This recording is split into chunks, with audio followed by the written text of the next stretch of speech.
안녕하세요 구독자 여러분. 오늘 여러분들과 함께 볼 종목은 신라젠이죠. 자, 오늘 신라젠, 애증의 종목인데요. 신라젠에 대한 분석을 할 텐데, 여러분들 신라젠은 도대체 지금 어떠한 기술로 시장에서 가치를 인정받고 있을까요? 많은 분이 신라젠 하면 과거의 팩400만을 떠올리시겠지만, 현재 신라젠의 정체성은 완전히 체질 개선에 성공한 차세대 면역 항암제 및 표적 항암제 개발 기업이죠. 이 회사의 핵심 파이프라인과 매출 잠재력의 기둥은 크게 두 가지죠. 첫째는 이중기종 표적 암제인 BAL0891이고요. 둘째는 정맥 투여가 가능한 차세대 항암 바이러스 플랫폼인 SJ650 시리즈입니다.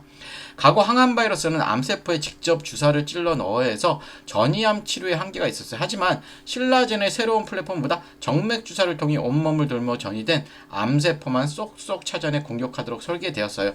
또한 BAL0891은 암세포의 분열을 양방향에서 차단하는 독특한 메커니즘을 가지고 있어요. 결국 신라젠은 실패했던 과거에 머물지 않고 글로벌 제약사들이 탐낼 만한 차세대 항암 라이선스 아웃 원천 기술을 개발하며 돈을 버는 바이오텍으로 완전히 재정의할 수 있어요.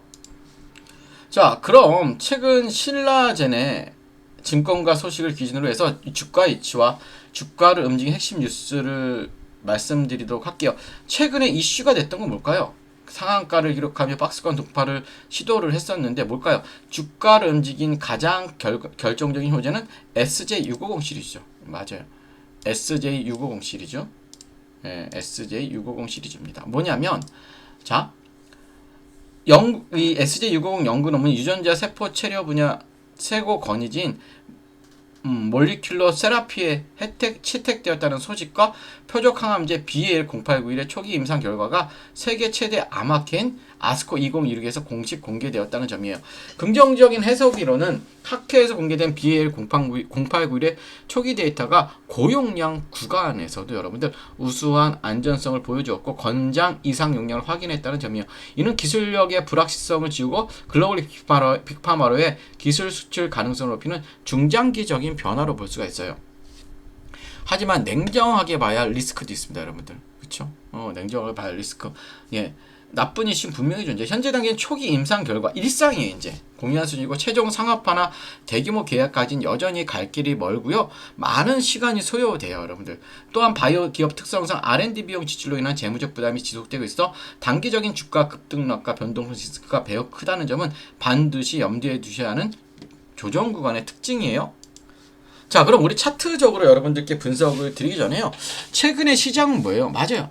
삼성전자와 SK 하이닉스가 이끌고 가고 있어요. 그러면 다들 생각하죠. 넥스트는 무엇일까? 다음은 반도체, 다음은 로봇이라고 생각합니다. 저는 한 단계 더 들어가서 배터리 전력 관리라고 생각해요. 왜 그러냐면, 자, 최근에 이제 삼성전자의 파업 이슈가 있었죠. 여러분들 아시다시피. 그다음에 또 뭐가 있었어요, 여러분들?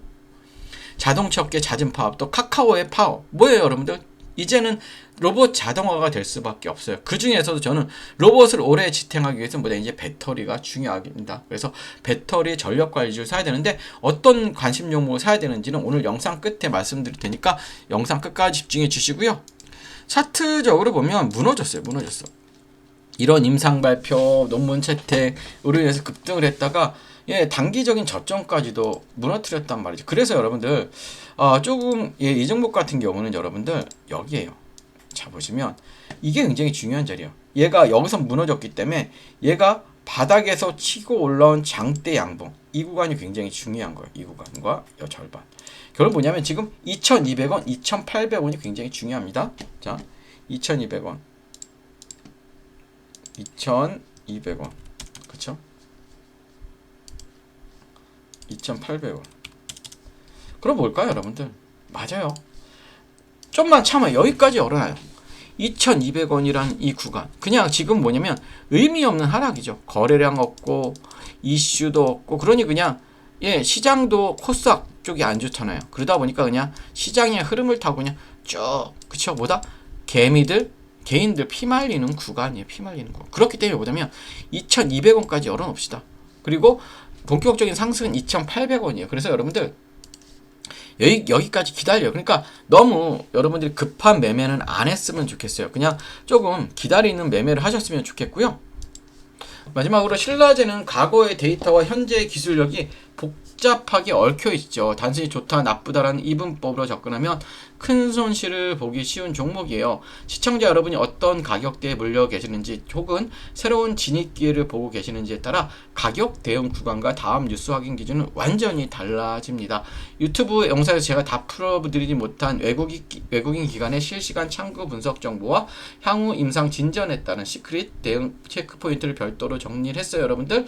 그래서 여러분들 아래에 있는 번호로 리스크 기준을 받고 싶으신 분은 아래에 있는 번호 종목 아니면 신라젠으로 남겨주세요. 그럼 제가 세부적인 체크리스트를 실시간으로 여러분들께 공유해 드리도록 하겠고요. 자, 마지막입니다, 여러분들. 이제는 뭐예요? 제가 말씀드렸듯 배터리 전력 관리를 사야 되죠. 어떤 종목인지 집중해 주시고 미리 좋아요, 구독 부탁드릴게요. 자, 여러분, 지금 한국 주식시장에서 가장 강한 중심주는 누구나 알고 있습니다. 삼성전자와 SK하이닉스죠. AI 반도체, HBM, 메모리 업황 기대감이 겹치면서 외국인과 기관의 자금이 반도체 제형주를 강하게 움직이고 있죠. 그런데 주식시장에 정말 중요한 것보다 이미 많이 오른 종목을 따라가는 것보다 그 다음 돈이 어디로 움직일지를 먼저 보는 거죠. 삼성전자와 SK하이닉스 다음 수급은 어디로 갈까요? 지금 여기서 저는 단순히 2차 전지 전체를 보는 게 아니고요. 단순 로봇주만 보는 것도 아닙니다. 지금 봐야 할 건 AI 반도체, 다음에 이어질 수 있는 피지컬 AI, 그리고 로봇의 에너지 핵심 축이에요. 자, 쉽게 말하면 이렇습니다. AI가 두뇌라면 로봇은 몸입니다. 그런데 이 몸이 아무리 좋아도 오래 움직이지 못하면 산업 현장에서 쓸 수 없습니다. 공장에서 계속 움직이고 무거운 물건을 나르고 정밀한 작업을 반복하고 충전과 반전을 안정적으로 관리하려면 반드시 필요한 게 있다. 바로 뭘까요? 바로 배터리입니다. BMS, 전력관리 충방전 시스템입니다, 여러분들. 예. 중요한 건 뭐냐면 그냥 일반적인 2차 전지 종목을 제가 보자는 게 아니에요. 전기차 배터리와 로봇 배터리는 보는 기준이 틀립니다, 여러분들. 전기차는 긴 주행거리와 대용량이 중요하지만 하지만 산업용 로봇이나 협동 로봇은 뭐예요, 여러분들? 순간 출력, 안정성, 충전 효율, 배터리 있으면 그리고 전력 제어가 훨씬 중요하죠. 고출력 배터리 백이 중요한 거예요. 그래서 제가 여러분들께 관심 있게 보는 쪽보다 단순 배터리 셀보다 로봇의 배터리를 안전하게 관리하고 전력을 효율적으로 나눠주고 충전과 방전을 제어하는 핵심 부품 쪽이에요, 여러분들. 쉽게 말해 로봇의 배터리가 심장이라면 BMS와 전력 관리는 그 심장이 안정적으로 뛰게 하는 제어 장치죠. 대부분 투자자들은 로봇주라고 하면 로봇팔, 로봇 완성품, 자동화 장비만 먼저 보죠. 물론 그쪽도 중요하긴 해요. 하지만 실제 산업이 커질 때 조용히 같이 따라받는 건 배터리 관리, 전력 제어, 그쵸? 그리고 구동부 전원, 센서 전원, 그리고 고출력 배터리 쪽일 수가 있어요, 여러분들. 또 여기에 최근에 삼성전자, 카카오의 파업 이슈, 그쵸? 자동차 업계의 파업 이슈, 인건비 부담, 공장 자동화, 미국 생산기지 투자, 현대차 그래 로봇 투자 흐름까지 겹치면 시장은 다시 자동화와 로봇 밸류체인을 볼 수밖에 없어요. 물론 오해하시면 안 돼요. 파업 이슈가 나왔다고 해서 무조건 로봇주가 오른다는 뜻은 아닙니다. 파업은 단기 뉴스. 하지만 자동화 투자는 보다 중장기 흐름이에요. 자동화 투자는. 기업들은 생산 차질을 줄이고 인건비 부담을 낮추고 공장 효율을 높이는 방향을 계속 고민할 수밖에 없죠. 그 과정에서 로봇, 배터리, 전력관리, 자동화 설비가 다시 시장에 관심을 받을 수밖에 없습니다, 여러분들. 그렇다면 여기서 중요한 건 아무 종목이나 보면 안 되겠죠. 테마 안에서 조건이 필요하죠. 자, 로봇 또는 자동화 산업과 연결될 수 있는 실제 사업 구조를 가지고 있어야 되고, 둘째, 배터리나 전력 관리 쪽에 단순 기대감이 아니라 실제로 매출 연결 가능성이 있어야 하고, 셋째, 최근 주가가 이미 과열된 상태인지 아니면 조정 이후 다시 관심을 받을 수 있는 위치인지를 확인해야 되고요. 저는 여기서 차트도 굉장히 중요한 겁니다. 좋은 테마라고 해도 차트가 너무 올라 버렸다면 오히려 리스크가 커질 수 있죠. 반대로 한 차례 기대감이 붙었다가 눌림이 나오고 거래량이 줄어든 상태에서 중요한 가격대를 지켜준다면 시장은 다시 제로를 기다리는 구간으로 볼 수도 있어요.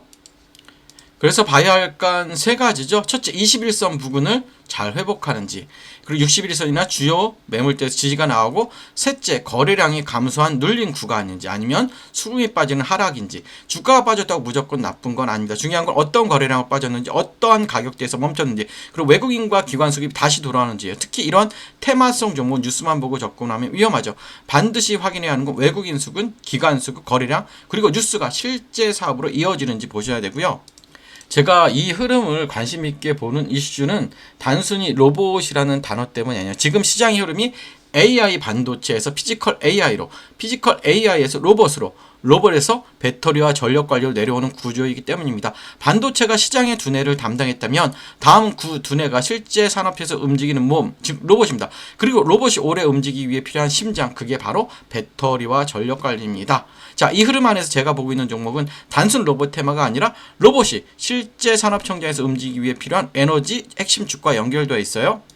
그래서 이 종목은요, 이름보다 현재 가격대와 수급 위치가 더 중요해요. 이미 관심을 받는 구간인지 아니면 시장이 아직 충분히 반영하지 않은 구간인지, 이게 굉장히 중요합니다. 정리하면 이래요. 지금 시장의 중심은 삼성전자, SK하이닉스예요. 하지만 시장은 항상 다음 수급을 찾죠. 반도체 다음 흐름을 볼 수 있는 건 피지컬 AI와 로봇입니다. 그리고 로봇 안에서도 사람들이 놓치기 쉬운 핵심 배터리, 전력관리, 중방전, 제어예요. 이쪽에서 여러분들 실제 사업 구조가 있고 돈이 나오는 종목을 사야 됩니다. 자, 제가 이 보고 있는 핵심 종목과 함께 현재 주가 위치, 중요한 지지 구간, 수급 체크 포인트 궁금하신 분들은 아래 번호로 종목이라고 문의 주시면 제가 바로 문자로 보내드리도록 하고요. 끝까지 시청해주셔서 감사하고 좋아요, 구독 부탁드릴게요.